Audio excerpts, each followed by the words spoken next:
Today we'll be sharing on how to understand the basic AWS S3 pricing.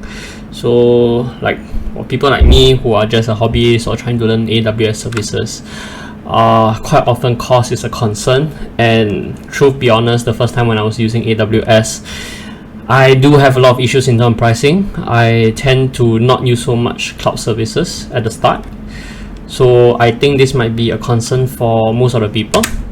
So I would like to share a bit more on what some of the pricing as a series, maybe on how to use the various services and roughly the pricing model of how they proceed with each individual services. So AWS itself has a lot of different services. Today we'll be talking about S3. So you can see, even though it's S3, as you all know, is Amazon Simple Storage Service, there are so many variants of the S3 service. You have S3 Standard, Intelligent Tiering, Standard, Intelligent Infrequent Access, S3 One Zone Infrequent Access, S3 Glacier, Deep Archive, and S3 on Outpost. So since I believe that maybe my content is for people who just want to start out, I will share a bit more on how to understand the S3 standard pricing, and maybe share a bit more on the intelligent tiering. So for starters, just to let you know, actually AWS do provide free tier services. So as you can see on the web page, by the time when you create an account, you basically have 12 months free of getting 5 GB worth of standard storage.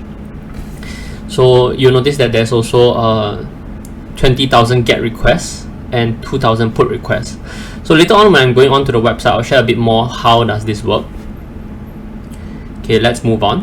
When you go to the website, you'll see that Amazon S3 here. So Amazon S3 is, you can say, is a bit similar to how what do you call that? The something like OneDrive, Google Drive. So it's basically a storage location where you can store all your files.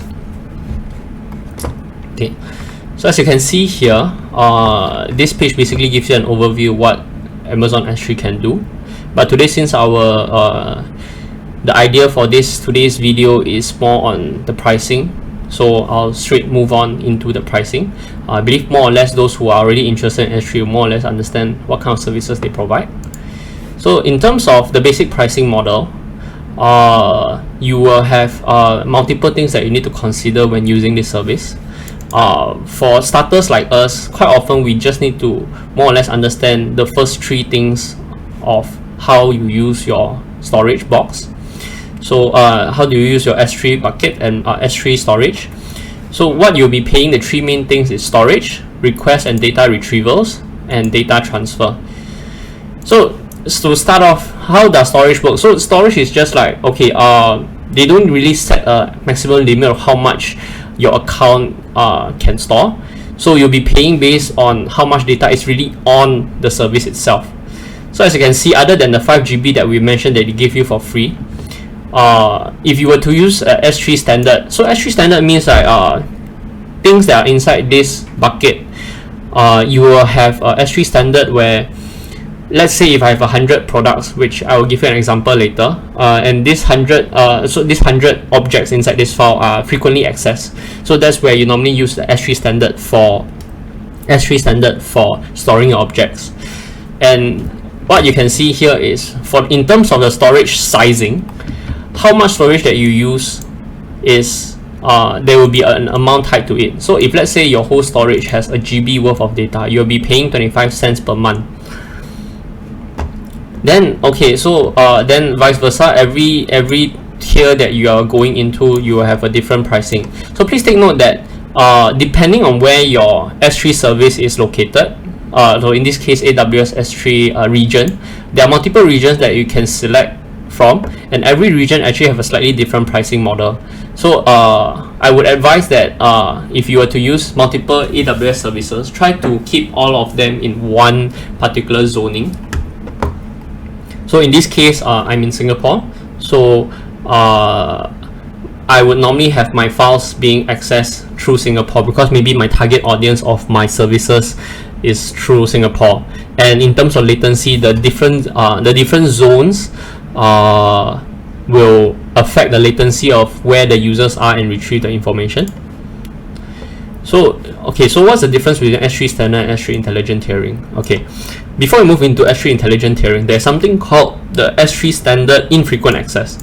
So this infrequent access meaning that there are certain files where you don't access as often, maybe like let's say once per month or once per year, example. So in terms of storage wise, you'll be charged lesser. You notice that the in terms of pricing, you're actually charged way lesser, around like 20% lesser than frequent access files. So this is like, let's say a 5 cent, half a cent different per GB. Okay, so intelligent tiering, how it works basically is like every file that you have in this bucket, you can actually set it, manually set it as a standard file access, or is it infrequent access. So intelligent tiering will basically based on some form of machine learning under AWS services. They will categorize this particular file as is it frequently accessed or infrequent access. So you'll notice that the pricing actually is quite similar to a standard file, but then assuming that if let's say they identify it as an infrequent access tier, then you pay the lesser option of it, which is here.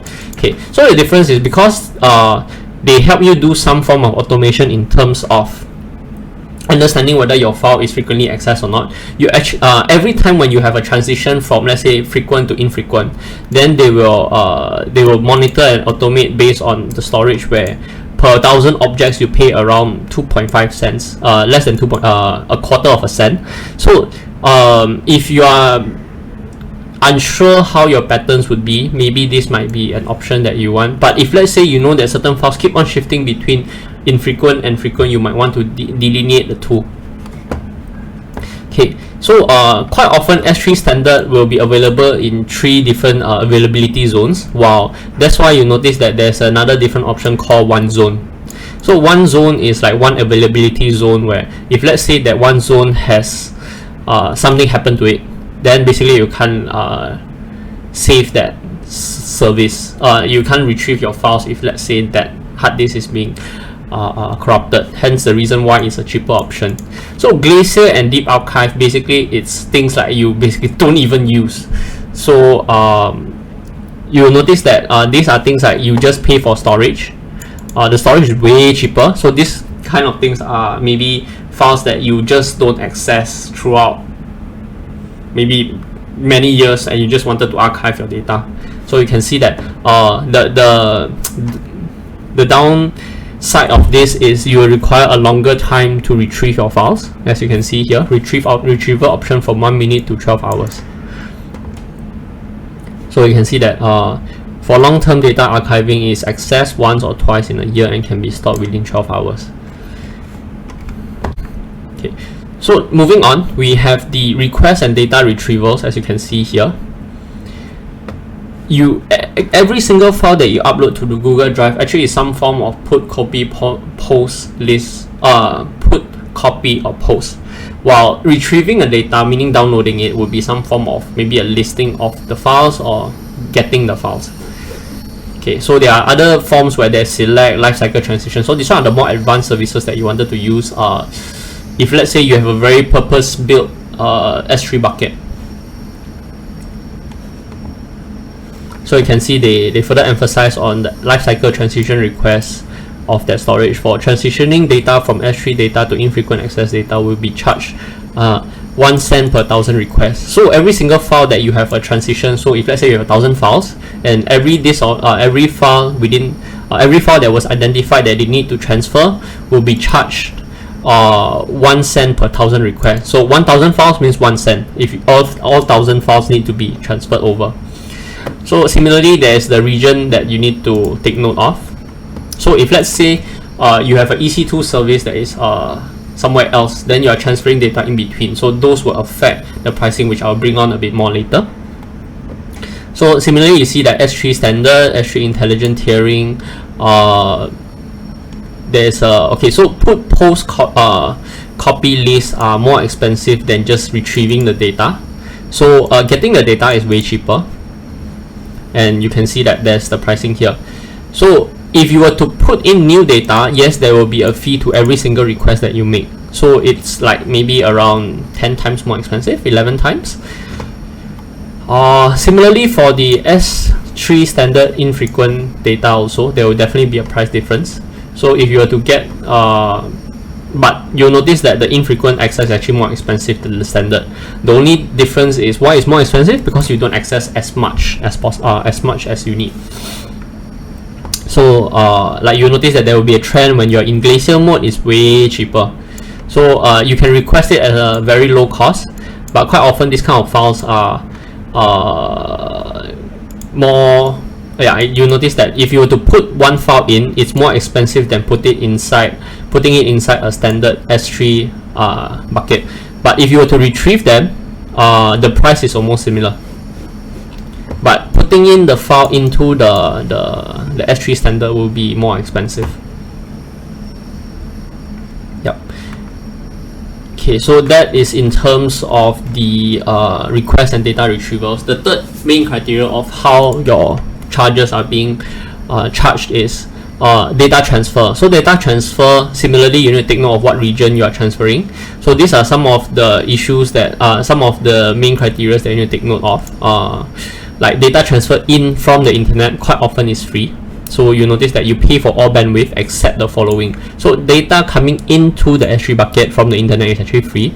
So if you were to transfer information between the different buckets, so let's say I have two different buckets, which I can show an example later, and it's all in the same AWS region, you won't be paying any cost to it, but you might need to like pay for the requests and data retrievals between different buckets. But the data transfer itself, it's free. And please take note that even if you are doing let's say a copy from bucket 1 to bucket 2, both residing in the same services, you will still have to pay for the extra storage that you are copying it over. So similarly, you also don't need to pay for data out to Amazon CloudFront. However, please take note that if you are using Amazon CloudFront as the edge location to retrieve the data, you have to take note about the edge location pricing. So in this case, you have to go and check Amazon CloudFront for the pricing model, how they work on it. So maybe sometime down the road, I will try to share a bit more on how this thing works.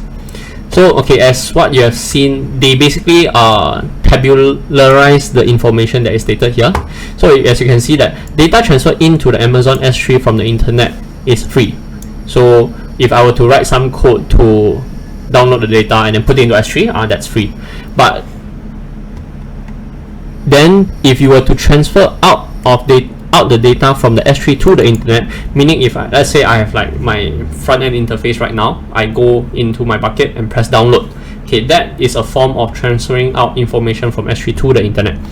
So if you don't have the AWS free tier that we have mentioned previously, you still have up to 1 gig per month that is free.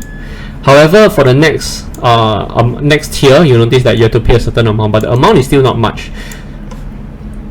Still quite decent if you are not hitting like terabytes of data. So you just need to bear in mind that these are the cost consideration that you need to take note of. Okay, so these are all the first and two criteria are to the internet and from the internet. Okay, the third one is if you were to use a variety of services, you don't need to pay to Amazon CloudFront, which is free.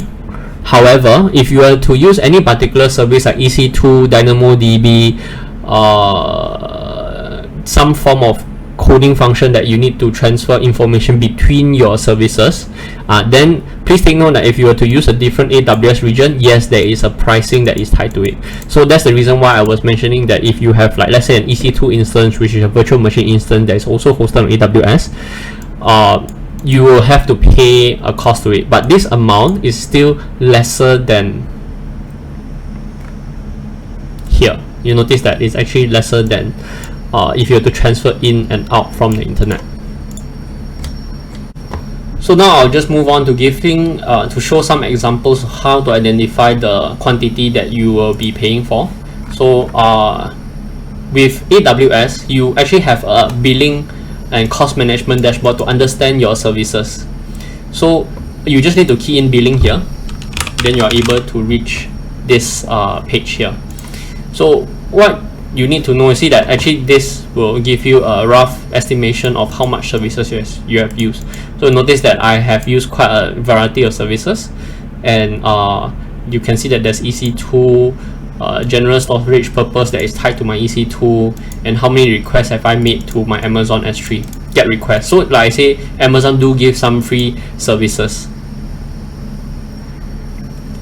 Then there's also the 2000 put post copy request that is tied to my S3. So in this case, I already used up because I'm actually using it with some of my services, which I can share a bit more. So to show you how to interpret your bill. So currently in September, right, you can just go to the simple storage here, and depending on the region where your S3 is created, you notice that, okay, so in my case, I don't really have much in any region. Sorry, I think don't know why there's this here.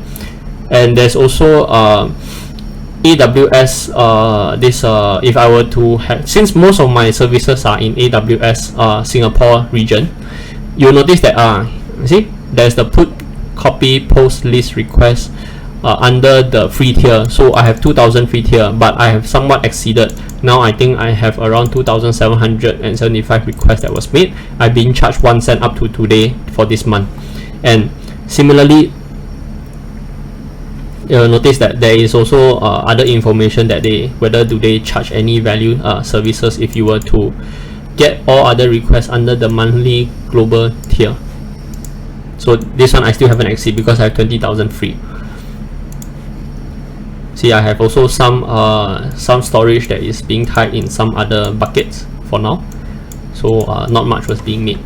So other than that, this is just the storage and the request information. What you also need to know is the data transfer.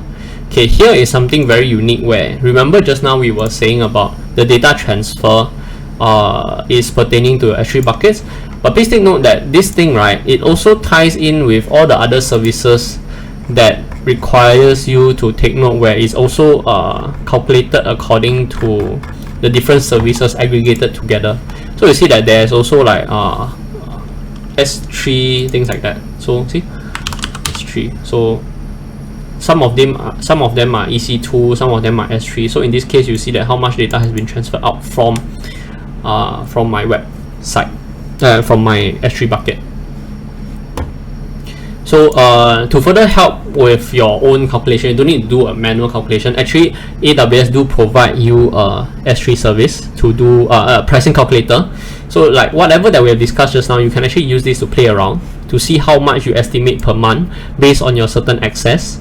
So if let's say you have a standard storage that you need, like let's say 10 GB per month, and you have often around, let's say, 10,000 requests to S3 standard, get select, maybe this one might be 1 million, because you might be putting lesser files, but people might be accessing it more frequently. Okay, so in this case, because I'm not using any S3 select, I can ignore. So you can see that tiered pricing for 10 GB is that I'd be paying around 25 cents in terms of storage. Yep, for the S3 standard storage. And since every month I only be putting around 10,000 objects inside, I'm paying 5 cents of USD. And if I'm getting the files 1 million times, I'm paying around 40 cents. So however, this do get a lot if you notice that you see it will exponentially increase if you have more get or more put requests. So this is just one example of how you can play with the calculator. So those are just the quantity in terms of storage and put and get requests. So there's also the data transfer in and out. So if let's say if I'm coming out 1 terabyte of data from the internet, so you can just put a calculator here and maybe put 1000.